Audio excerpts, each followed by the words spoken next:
So ఇంతకుముందు క్లాస్లో మనం బీ ఫార్మ్స్ అని హెడ్డింగ్ పెట్టి అసలు బీని ఎక్కడ ఉపయోగించాలి అంటే బీ చెప్పి మనం యాక్టివ్గా ఉండంటే బీ యాక్టివ్, ఉండకు అంటే డోంట్ బీ యాక్టివ్ అనే మీనింగ్ చూసాం. ఇప్పుడు అసలు బీ ఫార్మ్స్ ఎక్కడ ఉపయోగించాలి, ఎలా ఉపయోగించాలి, అసలు ఎందుకు ఉపయోగించాలి, ఇంగ్లీష్ భాషలో దీని యొక్క ప్రాముఖ్యత ఏంది చూద్దాం. అసలు టాపిక్ పేరు ఏంటంటే be forms. What is topic name? Be forms. ఇంతకుముందు క్లాస్లో చెప్పుకున్నట్టుగా what is the meaning of be? Be అంటే ఉండు. What is mean by be? ఉండు, ఉండుట. అంటే బీ అనే పదం ఎలాంటిదంటే చెరుకు కట్టె లాంటిది. ఎలాంటిది? చెరుకు కట్టె. It is like a sugar cane. Just imagine you know the preparation of tea or coffee, right? Coffee tea ఎట్లా తయారు చేయాలో తెలుసు కదా మీకు. I came to your home. Just imagine I came to your home with sugar cane. I brought sugar cane and I came to your home.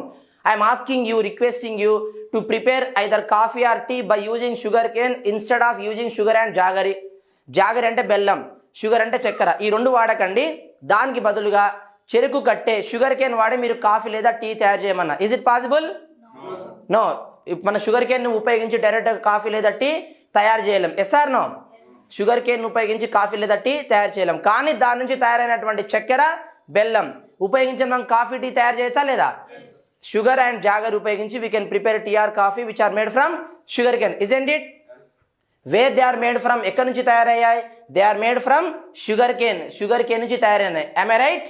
ఎందుకు వాటిని తయారు చేశారు సార్ అంటే sugar cane can't be directly used in all situations in real life. నిజ జీవితంలో sugar cane మనం అన్ని చోట్ల డైరెక్ట్గా వాడలేం. కాబట్టి దాని నుంచి చక్కెర, బెల్లం ఈ రెండింటిని తయారు చేసి వాటిని అన్ని చోట్ల మనం ఉపయోగించవచ్చు. am I right? అట్లాగే బి అనే పదాన్ని కూడా మనం అన్ని చోట్ల డైరెక్ట్గా ఉపయోగించలేం. So that the word B has been divided into two categories. ఈ B అనే పదం కూడా రెండు రకాలుగా డివైడ్ అయింది. They are the first one is finite verbs. What is first one? Finite verbs. And second one is non-finite verbs. What is second one? Non-finite verbs. Okay? అసలు ఎన్ని finite verbs ఉన్నాయి B forms లో చూద్దాం. There are 5 finite verbs. How many? 5. How many fingers? 5. How many finite verbs? 5. They are nothing but first one is am. What is first one? Am. Second one is. Third one is are. Fourth one is was. Fifth one was. These 5 are called finite verbs. Whereas there are 2 non-finite verbs. How many? 2 non-finite. What are they? Been and being. These 2 are called non-finite verbs. ఇప్పుడు చెప్పాలి అనుకుంటే మొత్తం be forms ఇంగ్లీష్లో ఎన్ని ఉంటాయంటే 8 ఉంటాయి. ఎన్ని ఉంటాయి? Totally there are 8 be forms. They are nothing but be. చెప్పండి ఒకసారి. am, is, are, was, were, been, being. These 8 are called B forms. These 8 are called am, is, are, was, were. These 5 are called finite verbs. Been and being. These 2 are called non-finite verbs. Non-finite. Now let us discuss the meaning of all of these words. ఈ అన్ని పదాల యొక్క meaning discuss చేద్దాం. What is mean by be? ఉండు. Be అంటే తెలుగులో meaning ఏంటి? ఉండు. అంతేనా? ఈ పదాలన్నీ కూడా దేని నుంచి తయారైనాయి? బి నుంచే. ఇప్పుడు మీరే మీనింగ్ చెప్పేటట్టుగా చెప్తాను చూడండి. ఇది షుగర్ కేన్ అనుకోండి. If you eat sugar cane how the taste would be? Sweet. మీరు షుగర్ కేన్ తిన్నారనుకోండి టేస్ట్ ఎట్లుంటుంది? స్వీట్. దాని నుంచి తయారైనటువంటిది చక్కెర అనుకోండి. దాని నుంచి తయారైన చక్కెర ఎట్లుంటుంది? స్వీట్ గానే ఉంటుంది. దాని నుంచి తయారైనటువంటి బెల్లం ఎలా ఉంటుంది? స్వీట్ గానే ఉంటుంది. ఈ రెండు కూడా స్వీట్ గానే ఉంటాయి. ఎందుకంటే ఈ రెండు పదార్థాలు దేని నుంచి తయారైనాయి? షుగర్ కేన్ నుంచి. దాని నుంచి ఏ పదార్థం తయారైనా తీయగానే ఉంటుంది. Is it clear? అట్లాగే బి అంటే మీనింగ్ ఏంటి? ఉండు. ఏంటి మీనింగ్? ఉండు. ఈ పదాలన్నీ కూడా దేని నుంచి తయారైనాయి? బి. కాబట్టి వీటి మీనింగ్స్ ఏముంటుంది? ఉండునే. యామ్ అన్నా, ఈజ్ అన్నా, ఆర్ అన్నా, వాజ్ అన్నా, వర్ అన్నా, బి అన్నా, బీన్ అన్నా, బీయింగ్ అన్న మీనింగ్ ఏంటి? ఉండు. ఇంకొక ఎగ్జాంపుల్ చెప్తా. మా నాన్నకి ఇనిషియల్ కే. మేము ముగ్గురం బ్రదర్స్. నాకు ఇనిషియల్ ఏమొస్తుంది? కే. మా ఎల్డర్ బ్రదర్కి ఏమొస్తుంది? కే. యంగర్ బ్రదర్కి ఏమొస్తుంది? కే. రైట్? మా weight, colour, favourite things, likes, dislikes వేరే ఉండొచ్చు కాక but we all belong to same family. Initial same. అట్లాగే బి అంటే మీనింగ్ ఏంటి? ఉండు. ఈ అన్ని పదాలు కూడా ఏ కుటుంబానికి చెందినవి? బి అనే కుటుంబానికి. కాబట్టి ఈ అన్ని పదాల యొక్క మీనింగ్ ఏంటి? ఉండు. ఏంటి మీనింగ్? ఉండు. ఇప్పుడు టాపిక్ లోకి ఎంటర్ అవుతా. Pay attention to understand. Topic name is what? Be forms. What is topic name? ఎప్పుడు ఉపయోగించాలి అంటే evergreen definition I'm going to tell you. You might have listen to this class many times so far. ఇప్పటి వరకు మీరు class చాలాసార్లు వినుండవచ్చు. కానీ ఇప్పుడు నేను చెప్పబోయేటువంటి definition will help you a lot to speak in English well. ఇంగ్లీష్లో అద్భుతంగా మాట్లాడడానికి ఇప్పుడు నేను చెప్పబోయే డెఫినేషన్స్ మీకు చాలా ఉపయోగపడతాయి. So pay attention. Topic name is what? Be forms ఎప్పుడు ఉపయోగించాలి అంటే be forms should be use to talk about our positions, to talk about our positions అంటే మన యొక్క స్థితిగతుల గురించి చెప్పడానికి ఉపయోగించాలి. As I told you to talk about our positions we should use be forms. Mainly there are 3 situations. How many? 3 situations. They are the first one is to talk about who we are. Who? We should use B forms in our English sentence. అంటే America పోయినా, నువ్వు ఢిల్లీ పోయినా, కోల్కతా పోయినా, Australia పోయినా, Italy పోయినా, England పోయినా, మనం ఎవరో చెప్పడానికి బీ ఫార్మ్స్ ఉపయోగించి మాట్లాడాలి. మనం ఎవరు అంటే కేవలం మనమని కాదు, మనం ఎవరు, అతడెవరు, ఆమె ఎవరు, సీఎం ఎవరు, పిఎం ఎవరు, ప్రెసిడెంట్ ఎవరు, రైట్, దొంగ ఎవరు, దొరెవరు, స్టూడెంట్స్ ఎవరు, టీచర్ ఎవరు, ఇవన్నీ చెప్పడానికి ఏం ఉపయోగించాలి?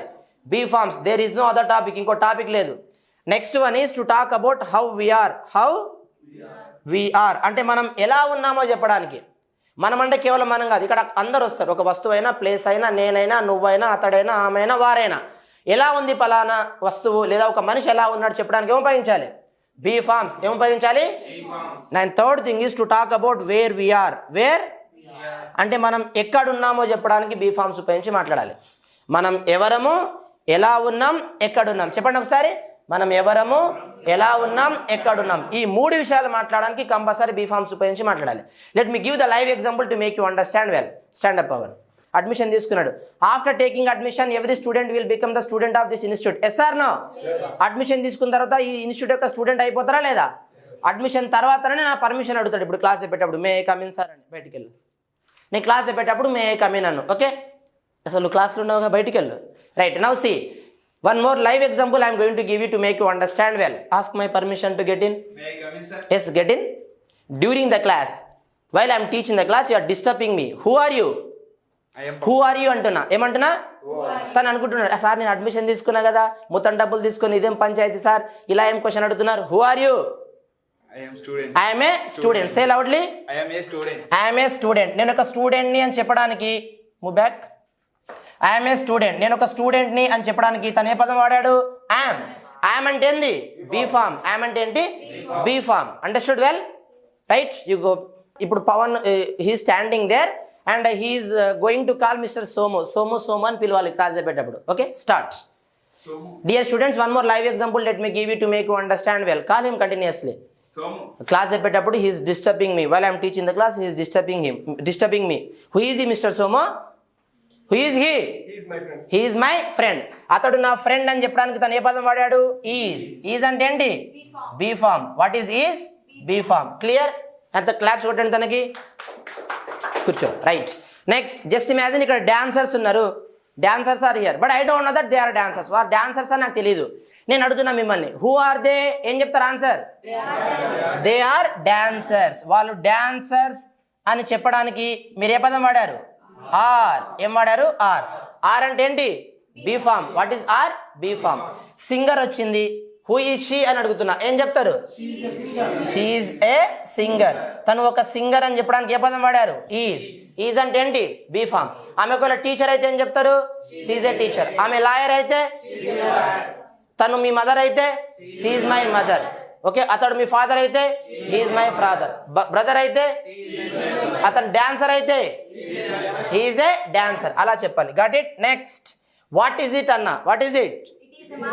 It is a marker. ఇది ఒక మార్కర్ అని చెప్పడానికి ఏ పదం వాడాం? ఈజ్. ఈజ్ అంటే ఏంది? Be form. ఈజ్ అంటే ఏంటి? Be form. మనం ఒక ఏరియాలో స్టే చేస్తున్నాం కదా, మన ఇన్స్టిట్యూట్ ఒక ఏరియాలో ఉంది. Yes or no? Which area it is? It is Ameerpet. It is, ఇది అమీర్పేట్ అని చెప్పడానికి ఏ పదం వాడాం? ఈజ్. ఈజ్ అంటే ఏంటి? Be form. ఈజ్ అంటే ఏంది? Be form. Who is the prime minister of India? Narendra Modi is the prime minister of India అని చెప్పడానికి ఏ పదం వాడాం? ఈజ్. ఈజ్ అంటే ఏంది? Be form. Who is the president of India? Droupadi Murmu is the president of India అని చెప్పడానికి ఏం వాడాం? ఈజ్. ఈజ్ అంటే బీ ఫార్మ్. ఈజ్ అంటే ఏంటి? Be form. కాబట్టి ఎక్కడికి వెళ్ళినా సరే మనం ఎవరో చెప్పడానికి ఖచ్చితంగా ఏ టాపిక్ ఉపయోగించి మాట్లాడాలి? Be form. Which is the capital city of Telangana? Hyderabad is the capital city of Telangana అని చెప్పడానికి ఏ పదం వాడాం? ఈజ్. ఈజ్ అంటే బీ ఫార్మ్. కాబట్టి మనం ఎవరో చెప్పడానికి కంపల్సరీ బీ ఫార్మ్స్ ఉపయోగించి మాట్లాడాలి. ఇంకో టాపిక్ లేదు. Second one is how we are. How అంటే మనం ఎలా ఉన్నామో చెప్పడానికి. లైవ్ ఎగ్జాంపుల్ ఇస్తా to make you understand well. Stand up. Now this boy is going to ask my permission to enter the class. May come in అన్ను class చెప్పేటప్పుడు. Okay, One more live example, let me give you students to make you understand well. Ask my permission. May I come in, sir? Get in. During the class you are disturbing me. Class అయిపోయేటప్పుడు disturb చేస్తున్నావు. Who are you? I am Pawan Kalyan. Who are you? Of course. I am Pawan Kalyan అని పేరు చెప్పిండు. Right? Who are you? I am a student అని చెప్పు. I am a student. I am a student. Right? నేను ఒక student sir అని చెప్పిండు. ఇక నా ప్రేమ పెరుగుతుందా లేదా? నాకు ప్రేమ పెరుగుతుంది. నా స్టూడెంట్ అయిపోయింది కదా. Really you are my student? Yes, I am. I am your student. I Say. am your student. How are you? I am fine. I am fine. Second question నువ్వు ఎలా ఉన్నావు అని అడిగిన. తను ఏమన్నాడు? I am fine. నేను బాగున్నా అని చెప్పడానికి ఏ పదం వాడాడు? am. am అంటే ఏంటి? Be form. What is am? Be form. Clear? How is your mother అన్న? She is good. She is good. తను బాగుందని చెప్పడానికి ఏ పదం వాడావు? ఈజ్ అంటే ఏంది? Be form. How is it? మంచిగా ఉందని చెప్పండి నైస్ గా. It is nice. It is.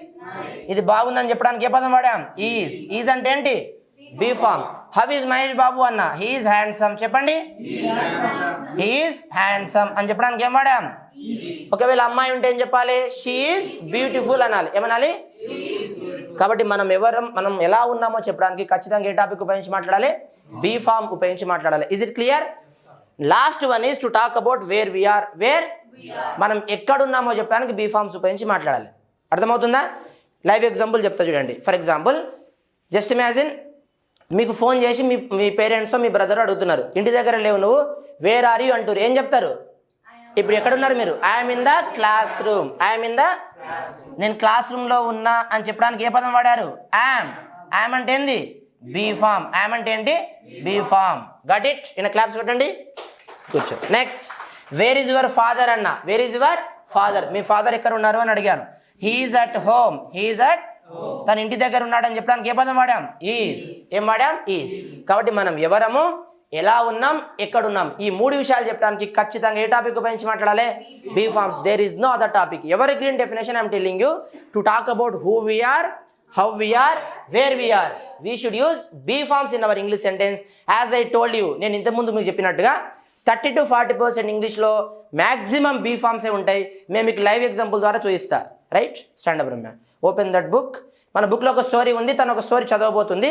దాంట్లో బీ ఫామ్స్ ఎక్కడెక్కడ వచ్చినాయి మీకు చదివి వినిపిస్తాను చూడండి. Come here. రైట్, ఒకసారి read it loudly.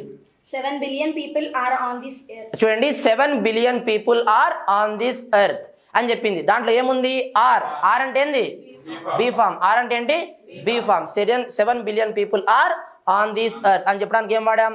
Be form. Are ఉంది. Next, And everybody is different from the rest of others. చూడండి, and everybody is different from the rest of others అని చెప్పడానికి ఏ పదం ఉందాడ? ఈజ్. ఈజ్ అంటే ఏంది? Be form. Next, There is nothing without purpose in this world. Word. చూడండి, there is nothing without purpose in this world అంటే purpose లేకుండా ఈ ప్రపంచం లేదు కూడా లేదు అని చెప్పడానికి ఏముందాడ? ఈజ్. ఇది ఒక పవర్ఫుల్ స్ట్రక్చర్, గుర్తుపెట్టుకోండి. దేర్ ఈజ్ సింగులర్ ఉంటే ఈజ్ అనాలి, ప్లూరల్ ఉంటే దేర్ ఆర్ అనాలి. చెప్పండి, దేర్ ఆర్. ఫర్ ఎగ్జాంపుల్, ఒక టేబుల్ పైన బుక్ ఉందనుకో, ఏం చెప్పాలంటే there is a book on the table. చెప్పండి, బుక్ ఆన్ ద టేబుల్. ఒకటే బుక్ ఉంది కాబట్టి ఈజ్ వాడాం. ఒకవేళ ఒకదానికంటే ఎక్కువ ఉందనుకో ఏమనాలి? There are books on the table. There are books on the table. Is it clear? Right. Next, Humans are the best creation. చూడండి, humans are the best creation అని చెప్పడానికి ఏ పదం ఉందాడ? ఆర్. ఆర్ అంటే be form. Next, And each person is exclusive. ఇంకో చూడండి, and each person is exclusive అని చెప్పడానికి ఏం వాడాం? ఈజ్. ఈజ్ అంటే ఇట్లా మీరు ఏ స్టోరీ తీసుకున్నా సరే కంపల్సరీ 30 to 40%, ప్రతి స్టోరీలో ఉంటుందని చెప్పలేను, బట్ 30 to 40% మనం ఏదైనా పుస్తకం చదివినప్పుడు కానీ, మనం ఎవరన్నా లాంగ్వేజ్ విన్నప్పుడు కానీ, మనం మాట్లాడినప్పుడు కానీ 30% నుంచి 40% మనం ఇంగ్లీష్లో వాడేటువంటి పదాలు ఏంటి అంటే బీ ఫార్మ్స్. ఏంటి? కాబట్టి దీనిపైన ఎక్సలెంట్ కమాండ్ రావడం చాలా అవసరం. దేని కొరకు? ఇంగ్లీష్లో అద్భుతంగా మాట్లాడడం కొరకు. రైట్? ముఖ్యంగా 3 సిచ్యువేషన్లో వాడతారు. మనం ఎవరము, ఎలా ఉన్నాం, ఎక్కడున్నాం, ఈ 3 చెప్పడానికి ఏ టాపిక్ ఉపయోగించి మాట్లాడాలి? బీ ఫార్మ్స్ ఉపయోగించి మాట్లాడాలి. ఏ టాపిక్? Be forms. నెక్స్ట్ క్లాస్లో నేను మీకు ఏం టీచ్ చేస్తానంటే ఫైనైట్ వర్బ్స్ గురించి టీచ్ చేస్తాను. అంటే ఫైనైట్ వర్బ్స్ మనం ఎలా ఉపయోగించాలి, వాటిపైన సెంటెన్స్ ఎట్లా ఫామ్ చేయాలి, క్వశ్చన్స్ ఎట్లా అడగాలి, వాటికి ఆన్సర్ ఎలా చెప్పాలి. క్లియర్? చూస్తూనే ఉండండి సుమన్ టీవీ.